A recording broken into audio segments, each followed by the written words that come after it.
Hello student, welcome to my channel future study line. सबसे पहले जो लोग हमारे चैनल से नहीं जुड़े हैं वो हमारे चैनल से जुड़ जाएं और प्लीज़ सब्सक्राइब कर दें। आज के इस सेक्शन में हम देखेंगे मल्टीप्लिकेशन ऑफ मैट्रिक्स। मल्टीप्लिकेशन कैसे किया जाता है, कब पॉसिबल होता है मल्टीप्लिकेशन। तो here are two matrices A and B, दो मैट्रिसेस का भी मल्टीप्लाई हो सकता है। When there multiplication is only possible when number of column is A are equal to number of row E B.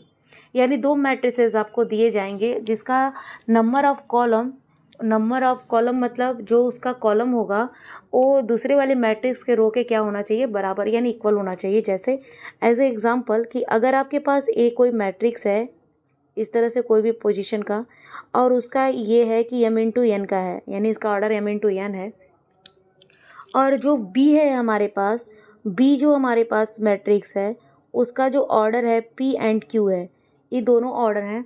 तो कहने का मतलब ये है कि ये जो फर्स्ट होता है वो रो होता है, जो सेकंड लिखा होता है उसको कॉलम बोलते हैं। ये आपको आई होप कि नॉलेज होगा, नहीं है तो आप जान जाइए, जो फर्स्ट लिखा होता है उसको रो और जो बाद में लिखा होता है उसको कॉलम बोलते हैं। तो इसमें बोल रहा है कि मल्टीप्लिकेशन यानी ए बी कब पॉसिबल होंगे दोनों का मल्टीप्लिकेशन, जब number of column of A, जब ए का कॉलम यानी कॉलम क्या है N is equal to number of row of B, यानी बी का जो रो है यानी रो क्या है ये पी, ये दोनों अगर एन इक्वल टू पी हो जाए तो इट इज़ पॉसिबल मल्टीप्लिकेशन। यानी मल्टीप्लिकेशन तभी पॉसिबल होगा जब फर्स्ट का कॉलम सेकेंड के रो के बराबर होगा, तभी हमारा मल्टीप्लिकेशन पॉसिबल होगा। सबसे पहले हमें यही चेक करना होता है मैट्रिक्स में मल्टीप्लिकेशन के लिए। और उसके बाद हमें क्या होता है कि इस ए बी का जो ऑर्डर होता है यानी then order of A B will be, ये क्या होता है रो, ए का रो और दूसरे के कॉलम के बराबर होते हैं, यानी ये इसका रो और दूसरे का कॉलम इस ऑर्डर के क्या होता है ये बराबर होता है। एज ए एग्जांपल आप ले सकते हैं कि अगर मान लीजिए आपके पास ए जो है इस तरह से आपका एलिमेंट्स हैं, मतलब A B C D E F, यानी 3 रो 2 कॉलम का है, और जो हमारा बी वाला एलिमेंट है वो 1 2 3 4 5 6 यानी 2/3 का ये है आपका ऑर्डर है। तो ए और बी दोनों के ऑर्डर फाइंड है। तो हमने क्या कहा है कि जो ए का कॉलम क्या है, यानी number of column of A का कॉलम क्या है, number of row of B. तो ए का कॉलम क्या है 2 है और बी का रो क्या है 2 है, यानी दोनों इक्वल है एंड इट इज़ पॉसिबल ए और बी, ए बी दोनों पॉसिबल हैं। अब इनके ऑर्डर क्या होंगे, ए बी के ऑर्डर क्या होंगे, जो number of row of A cross number of column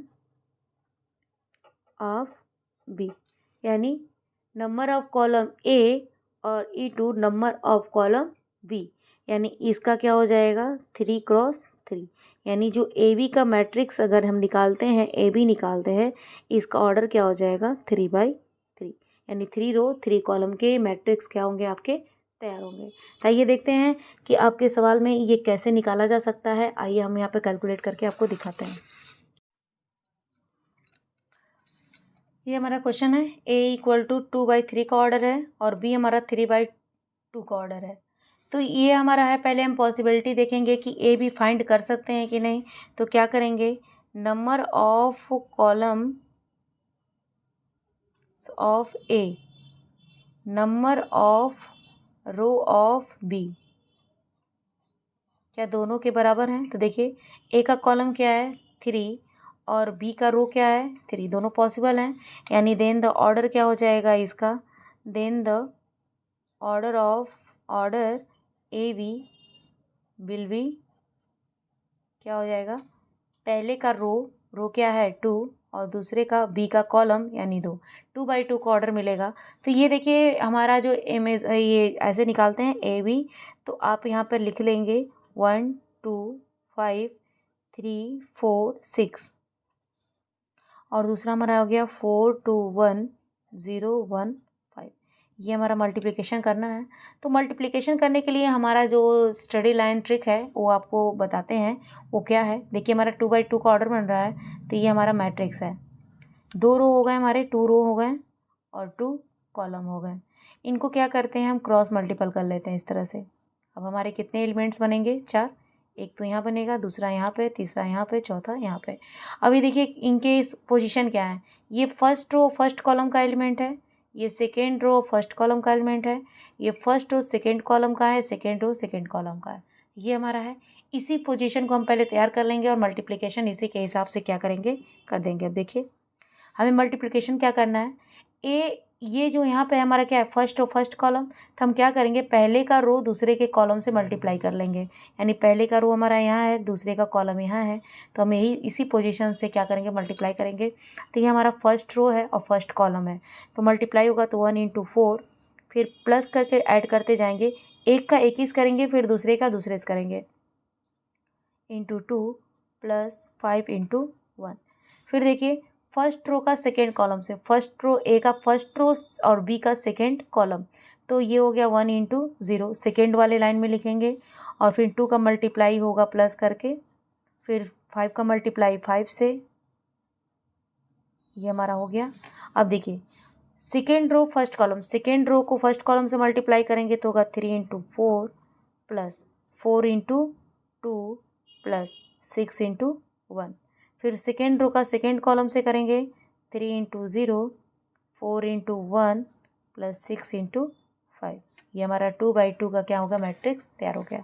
अब कैलकुलेट कर दें। ये देखिए मल्टीप्लाई करने पे ये 4 आ गया, ये मल्टीप्लाई करेंगे 4 आ गया और यहाँ पे हमारा 5 आ गया। ये 12 + 8 + 6, ये 0 + 2 + 25, ये 0 + 4 + 30। अब इसे कैलकुलेट कर दें। ये हमारा क्या हो जाएगा, मल्टीप्लिकेशन। 4 + 4 8 + 5 13 और ये आपका 26, ये हो गया 27 और ये हो गया 34। तो इस तरह से हम क्या कर सकते हैं, आराम से इस ट्रिक से क्या कर सकते हैं, मल्टीप्लिकेशन आप क्या कर सकते हैं, ईजिली लगा सकते हैं। Thank you so much.